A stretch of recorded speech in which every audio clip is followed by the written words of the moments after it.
नमस्कार, मी महेश विजय गायकवाड जालना बातमीपत्रामध्ये आपलं सगळ्यांचं स्वागत करतो। या बातमीपत्राचे प्रायोजक आहेत Sanjivani multi specialty hospital Jalna. आपल्या आरोग्याची संजीवनी, the skill to heal, the spirit to care. Varad electronics and furniture, AC, deep freezer आणि वॉटर कूलरचे माहेर घर। विविध वस्तूंवर तात्काळ कर्ज उपलब्ध। आमचा पत्ता plot number 58, Shivshakti green city, Mhasoba मंदिराच्या बाजूला, नीलम टॉकीज जवळ, स्टेशन रोड, जालना। संपर्क 9422725920 किंवा 9552774202। आता बातम्या सविस्तर। सायकल स्वाराला वाचवण्याच्या प्रयत्नात जालन्यात बसचा अपघात झाला आहे। या अपघातामध्ये बस चालकासह 17 प्रवासी जखमी झाले आहेत। सिंदखेड राजा येथून नाशिककडे निघालेल्या बसचा आज पहाटे जालन्यामध्ये दुर्दैवी अपघात झाला आहे। सायकल स्वाराला वाचवण्याच्या प्रयत्नात बस विरुद्ध दिशेने येणाऱ्या ट्रकवरती आदळली। या घटनेमध्ये बस चालक, वाहक यांच्यासह 17 प्रवासी जखमी झाले आहेत। जखमींवरती जालना जिल्हा सामान्य रुग्णालयात तातडीने उपचार सुरू करण्यात आलेले आहेत। जालना शहरातील कन्हैयानगर चौफुली जवळील वन विभागाच्या कार्यालयाजवळ आज सकाळी सुमारे 6:30 वाजेच्या सुमारास हा अपघात झाला आहे। वन विभागाच्या कार्यालयासमोर सायकल स्वारांना वाचवण्याच्या प्रयत्नात बस चालक अंकुश आव्हाड यांनी जोरात ब्रेक मारला आणि ब्रेक मारला असता बस उलटी फिरून विरुद्ध दिशेला असलेल्या ट्रकवरती आदळली। या घटनेमध्ये सुदैवाने जीवितहानी झाली नसून 17 प्रवासी जखमी झाले आहेत। दरम्यान या सर्व जखमींवर जालन्यातील जिल्हा सामान्य रुग्णालयात उपचार सुरू करण्यात आलेले आहे। आज सकाळी सिंदखेड राजा नाशिक ही बस जालन्याजवळ कन्हैयानगर जवळ एका सायकल स्वाराला वाचवत असताना ड्रायव्हरकडनं जोरात ब्रेक लागल्यामुळे ती ट्रकला जाऊन धडकली आणि त्यामध्ये 17 रुग्ण या ठिकाणी जिल्हा रुग्णालयाच्या अपघात विभागामध्ये भरती झालेले आहे। तत्पूर्वी 7 वाजता आजचा फोन आला की एक बसचा ॲक्सिडेंट झालेला आहे। मी त्वरित आमच्या सर्व डॉक्टर मंडळींना आणि स्टाफ नर्सेसना अपघात विभागाकडे धाव घेतली। त्यामध्ये डॉक्टर मुलगीर हे DMO होते, सोबत जेवढे आमचे अस्थिरोग आहे सर्जन आहे, doctor Jaybhay, doctor Rajeev Jadhav, doctor Bandal, हे सगळे या ठिकाणी आले आणि रुग्णांची आमच्या स्टाफ नर्सेस यांनी देखभाल केली। 17 पैकी 4 रुग्णांना डोक्याला मार आहे, बाकीचे 10 रुग्ण हे किरकोळ जखमी आहे। तर त्यांचा आम्ही CT स्कॅन केलेला आहे आणि 8 रुग्णांचा हा एक्सरे पण केलेला आहे आणि या रुग्णांपैकी कोणताही रुग्ण आम्ही संदर्भित केलेला नाही, पुढे संभाजीनगरला पाठवला नाही। सगळ्या रुग्णांची या ठिकाणी उपचार, औषधोपचार आमचे सगळे तज्ञ डॉक्टर या ठिकाणी करत आहेत आणि ज्यांचे CT स्कॅन आहे आलेल्या रिपोर्ट आल्यानंतर त्यांचा पुढे उपचार तज्ञ डॉक्टरांमार्फत या ठिकाणी केला जाणार आहे। मी डॉक्टर राजेंद्र गाडेकर, अतिरिक्त जिल्हा शल्य चिकित्सक, जिल्हा रुग्णालय जालना। विद्यमान आमदाराने राजकीय स्वार्थासाठी प्रत्येक वेळी आम्हाला खोटी आश्वासने देऊन आणि खोटी स्वप्न दाखवून फसवणूक केली आहे। येणाऱ्या निवडणुकीमध्ये 25 वर्षात केलेल्या फसवणुकीचा आम्ही हिशोब घेणार, अशा शब्दांमध्ये घनसावंगी तालुक्यातील सरवगव्हाण येथील जनतेने सतीश घाडगे यांच्या नेतृत्वाखाली झालेल्या शाखा स्थापनेमध्ये हुंकार भरला आहे। शनिवारी सरवगव्हाण गावातील जनतेने भरसभेमध्ये प्रस्थापित आमदारांनी केलेली फसवणूक सतीश घाडगे यांनी बोलून दाखवली। जनतेमध्ये प्रस्थापितांविरोधात प्रचंड असंतोष आणि रोष दिसून आला। परिवर्तनासाठी गावकऱ्यांनी देखील दोन्ही हात उंचावून सतीश घाडगे पाटील यांना साथ देण्याचा विश्वास दिला।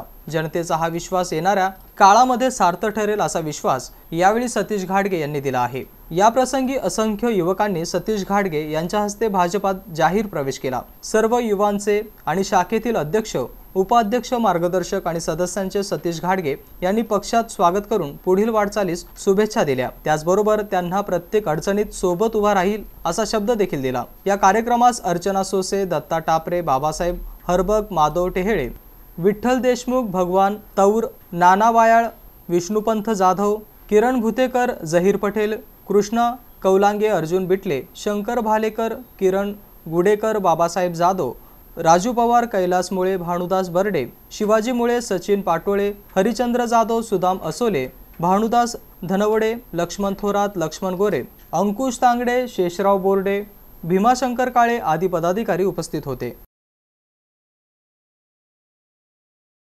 बदनापूर तालुक्यातील दाभाडी येथे शिवसेना उद्धव बाळासाहेब ठाकरे पक्षाच्या वतीने भगवा सप्ताह या निमित्ताने पदाधिकाऱ्यांची बैठक माजी आमदार संतोष सांबरे यांच्या उपस्थितीमध्ये आयोजित करण्यात आली होती।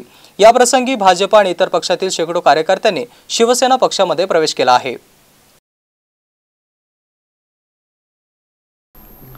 शिवसेना प्राथमिक सदस्य नोंदणी, संघटनात्मक बांधणी, नवीन मतदार नोंदणी आणि आगामी निवडणुकीच्या पूर्वतयारीसाठी माजी आमदार संतोष सांबरे यांनी पदाधिकाऱ्यांना मार्गदर्शन केले। या प्रसंगी आमदार संतोष सांबरे यांच्यासह उपजिल्हा प्रमुख भगवानराव कदम, कारभारी म्हसलेकर, राजू गव्हाड, रामेश्वर फंड, डॉक्टर दत्तू तिडके, आसिफ पटेल, रामभाऊ म्हसलेकर, गणपत गव्हाड, काशीनाथ टेकाळे, गणेश अंभोरे यांची प्रमुख उपस्थिती होती। आणि यावेळी शिवसेना पदाधिकारी आणि कार्यकर्त्यांना उद्देशून माजी आमदार संतोष सांबरे म्हणाले की पक्षप्रमुख उद्धवजी ठाकरे यांच्या नेतृत्वात महाराष्ट्रात शिवसेनेची यशस्वी घोडदौड सुरू आहे। आगामी विधानसभा निवडणुकीसाठी शिवसैनिकांनी जोरदार तयारी केली पाहिजे। बदनापूर विधानसभा मतदारसंघातून 50,000 शिवसेना सदस्य नोंदणी फॉर्म भरून शिवसेना भवन येथे पाठवणार असल्याचे त्यांनी नमूद केले आहे। शिवसेनेची संघटनात्मक ताकद वाढवावी, गाव तिथे शाखा आणि घर तिथे शिवसैनिक निर्माण करावा आणि उद्धवजी यांचे हात बळकट करण्यासाठी कार्यकर्त्यांनी कंबर कसून कामाला लागण्याचे आवाहन केले आहे। मराठा समाजावरती दाखल असलेले गुन्हे सरकारने मागे घेतले किंवा नाही घेतले तरी आता आम्ही आशा सोडली आहे। सरकार आता आम्हाला आरक्षण देत नाहीत, सगळे सोयरे कायद्याची अंमलबजावणी देखील करत नाहीत असं म्हणत उपमुख्यमंत्री देवेंद्र फडणवीस यांनी भाजप आमदार प्रवीण दरेकर यांच्या माध्यमातून सुरू केलेले हे अभियान असल्याचं मनोज जरांगे म्हणाले आहे। सरकारने मागे घेतलेले गुन्हे आम्हाला मान्य नाहीत, ते सरसकट आजपर्यंत मागे घेण्यात यावे असं देखील जरांगे म्हणाले आहेत। दरम्यान सरकारने आमचे पोरं विनाकारण गुंतवले आहेत, त्या ठिकाणच्या स्थानिक आमदारांनी आमच्या पोरांना राजकीय द्वेषापोटी गुंतवले आहे असा गंभीर आरोप मराठा आंदोलक मनोज जरांगे पाटील यांनी केला आहे। दादा, 29 तारखेपर्यंत जे मराठा आंदोलकांवर गुन्हे दाखल झालेले आहेत ते मागे घेण्याची सरकार शक्यता आहे। या संदर्भात काय तुम्हाला काही माहिती मिळालेली आहे का, किंवा शिष्टमंडळाला तुम्हाला माहिती दिलेली आहे का, किंवा तुमची काय यात मागणी आहे? नाही, मला शिष्टमंडळाने त्यांचं काही सांगितलेलं नाही त्याबाबत, पण मी त्यांना सांगितलं सरसकट बोली। त्यांचा एक आमदार साक्षीदार आहे, त्यांच्या समक्ष विचारलंय आणि मीडिया बांधव सुद्धा साक्षीदार होती। सरसकटची मागणी आजपर्यंतचे, ते पण आजपर्यंतचे झालेले सगळे गुन्हे इथून पाठीमागचे सगळे ते रद्द करायचे, कारण आमचे पोरं नाहीच आहेत त्याच्यात, विनाकारण गुंतवलेत।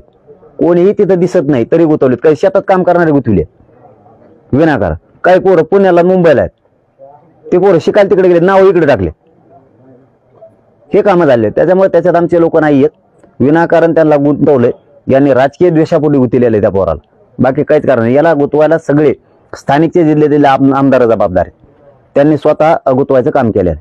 त्यामुळे त्यांना सुट्टी नाही। केशीला आमचा एक माणूस घेत नाही, एक महाराष्ट्रातलं केशी झाल्यात याच्यासाठी केल्या होत्या फडणवीस साहेबांनी की हे घाबरले पाहिजेत, खचले पाहिजेत माग सरकार। जितक्या केशी होत्या तितक्या रागाने उठलेत मराठी। आता या नांदेड भागात केसेस केल्यात, लातूरला केल्यात, बीड जिल्ह्यात केल्यात, जालन्यात केल्यात, नगर, पुणे, सगळीकडेच महाराष्ट्रातल्या सगळ्या जिल्ह्यात यांनी गुन्हे। एकही पोरगा मागे सरकारलेलं नाही, सरकारणार बी नाही। मागे घेणार आहे अशी चर्चा आहे की ते तुमच्यापर्यंत आलंय का? नाही, माझ्यापर्यंत आलं नाही, आणि ते घेतले असले तरी सरसकट पाहिजे, बाकीचे आम्हाला मान्य नाही। या अगोदरही म्हणजे सरकार वारंवार म्हणजे माघार घेणारे गुन्हे आणखी पुन्हा 30 तारीख दिली, म्हणजे तारीख का वाढवली, तारीख पे तारीख असं होताना पाहायला मिळतं। त्यांनी वाढीली बी आणि नाही वाढीली तारीख, किंवा त्यांनी घेतले नाही घेतले तरी आता आम्ही आशा सोडलेली, कारण आरक्षण ते देत नाहीत, सगळे सोयरीची अंमलबजावणी करत नाहीत, ते गॅजेट पण घेत नाहीत। ते धनगर बांधवाला 10 वर्षापूर्वी त्यांनी आश्वासन दिलं होतं पहिल्या कॅबिनेटमध्ये आरक्षण देऊ, त्यांना एसटीत येऊ देत नाहीत, कारण एसटीच्या आरक्षणाला बी धोका दाखवायला आता अभियान, त्याच्यामुळं त्यांना येऊ देत नाहीत। ओबीसी आरक्षणाला धोका दाखवलेत, त्यांचे अभियान सुरू आहेत। ते देवेंद्र फडणवीसांनी दरेकरच्या माध्यमातून सुरू केलेले हे अभियान आहेत। आजचं बातमीपत्र इथं संपलं, उद्या पुन्हा भेटूया। तुम्ही बघत राहा एमसी न्यूज। नमस्कार।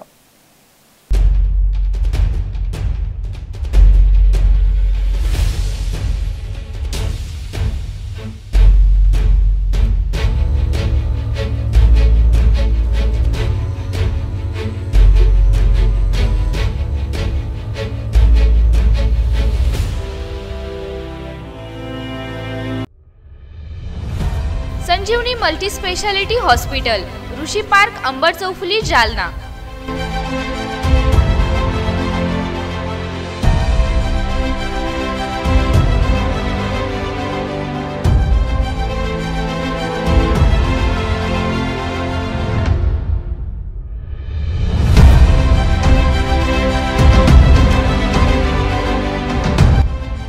महात्मा ज्योतिबा फुले जन आरोग्य योजना आणि प्रधानमंत्री जन आरोग्य आयुष्मान भारत योजना उपलब्ध। मेडिसिन विभाग, बालरोग विभाग, स्त्रीरोग विभाग, अस्थिरोग विभाग, सर्जरी विभाग, नाक कान घसा विभाग आणि पॅथॉलॉजी विभागात काम करणारी तज्ञ डॉक्टरांची टीम। उपलब्ध सुविधा ICU, NICU, जालना शहरातील अद्ययावत ultima of 100 with stent boost cath lab, modular operation theatre, dialysis विभाग, cardiac care unit CCU, angiography सुविधा, एंजियोप्लास्टी सुविधा, 24 तास अत्यावश्यक सेवा आणि कार्डियक ॲम्ब्युलन्स उपलब्ध। महाराष्ट्र पोलीस कुटुंब आरोग्य योजनेसह सर्व आरोग्य विमा कंपन्यांचे कॅशलेस उपचार। संजीवनी मल्टी स्पेशालिटी हॉस्पिटल, आपल्या आरोग्याची संजीवनी। Varad electronics and furniture, branded उत्पादनांचे भव्य दालन।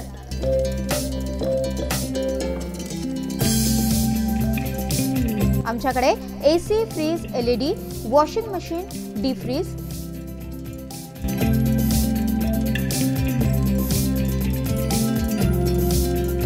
सोफा सेट, कॉट, कपाट, टेबल, खुर्च्या यासह सर्व प्रकारचे इलेक्ट्रॉनिक साहित्य आणि फर्निचर योग्य दरात मिळेल।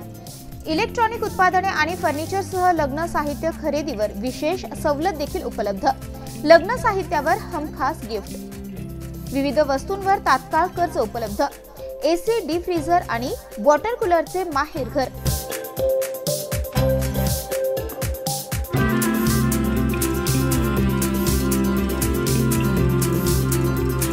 आमचा पत्ता plot number 58, Shivshakti green city, Mhasoba मंदिराच्या बाजूला, नीलम टॉकीज जवळ, स्टेशन रोड, जालना। संपर्क 9422725920 किंवा 9552774202।